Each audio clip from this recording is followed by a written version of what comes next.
How you doing, Al? This is Ken Gucker. I'm out here at the Halas farm where we're going to be having a big issue in front of the zoning board coming next week, dealing with the property across the street, which is a 1 acre lot or a 1+ acre lot that will be tried to absorbed into this lot.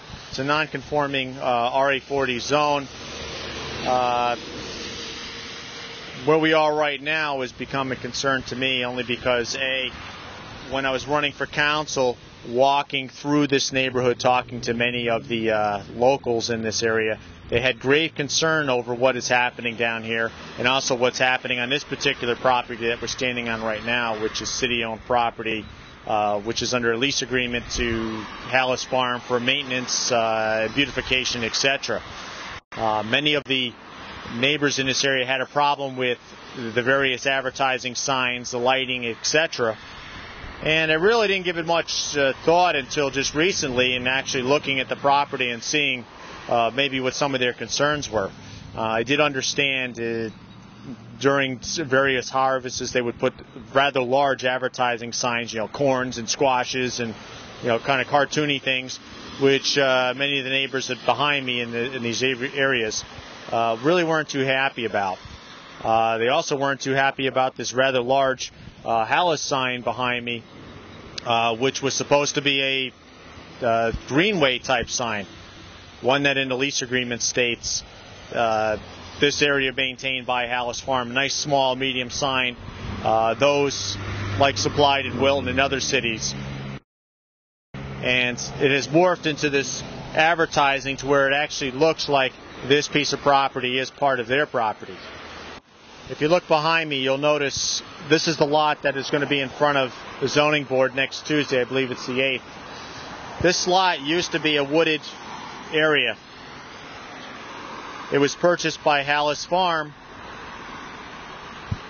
but they were under the assumption that they could absorb that or take that into being part of their commercial non-conformancy of the business they have up the road.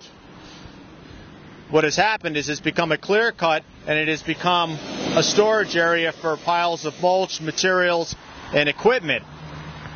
That's an RA40 zone. In an RA40 zone, that's residential 1 acre zone, single family house. It is not, or does not fall into the scope of what they're trying to do across the street. This will be debated next Tuesday.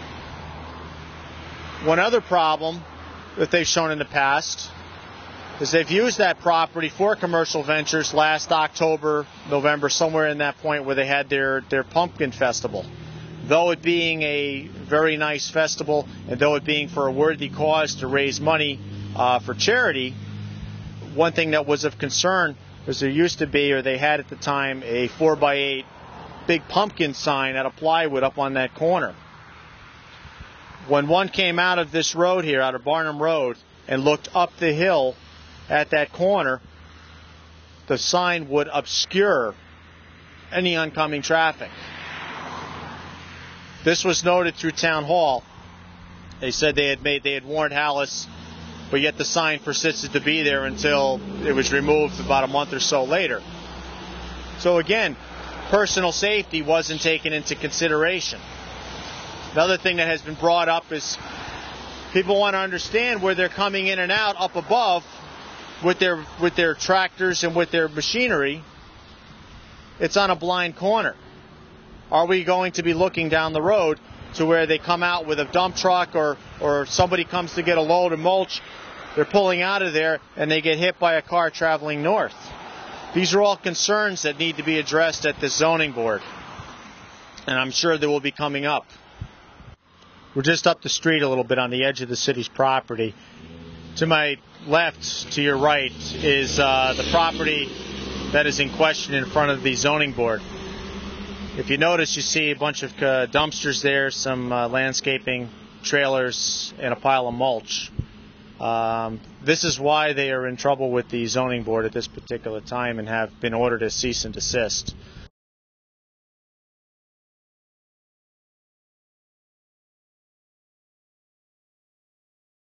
That is a residential zone, single family, 1 acre lot. you're not allowed to do what they've been doing. After the cease and desist, they have cleaned it up some. There was a lot more mulch there. Many of it has been moved. There's still some residual.